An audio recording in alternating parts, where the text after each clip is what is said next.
আমাদের জীবনগুলো রেল স্টেশনের মতন, নিয়ম করে ভিড় জমে, বহু মানুষের সমাগম হয়, আলোয় আলোয় জমে ওঠে চারিদিক, হাক ডাক কত কলরব।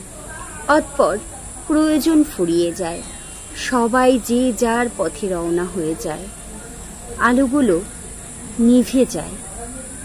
স্টেশন আর মানুষ দুটো একা হয়ে পড়ে।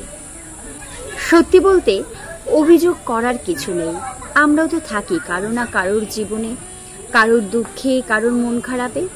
তাহলে কি করে আশা করব যে তারাও কেউ থাকবে, অন্য কেউ থাকবে? আদতে থাকার কোনো নিয়মও নেই। স্রোত যেমন স্থির হয় না, সময় যেমন ধরে রাখা যায় না, জীবনকেও তেমন তার ছন্দমতো বয়ে যেতে দিতে হয়, সেই সাথে নিজেকে মানিয়ে নিয়ে চলতে হয়।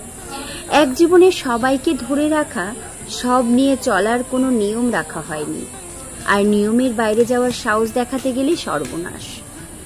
কিছু বিষয় স্মৃতিতেই সুন্দর, কিছু পেয়ে হারিয়ে ফেলায়, কিছু আবার একেবারেই না পাওয়ায়, যাতে দিন শেষে একা হওয়ার পর ভাবার মতো কিছু রয়ে যায়।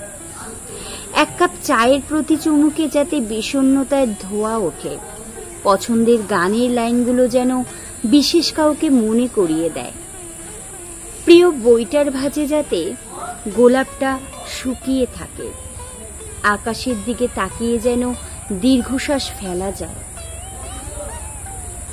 বৃষ্টির জলের সাথে যাতে ছন্দ মেলাতেও কষ্ট না হয়, যাতে চাঁদ দেখার মনোযোগ আসে, ফুলের গন্ধে সুখ খুঁজে পাওয়া যায়। অন্তত রাতে বিছানায় মুখ গুজে যাতে না পাওয়ার হিসেব কষতে পারি ক্রমাগত।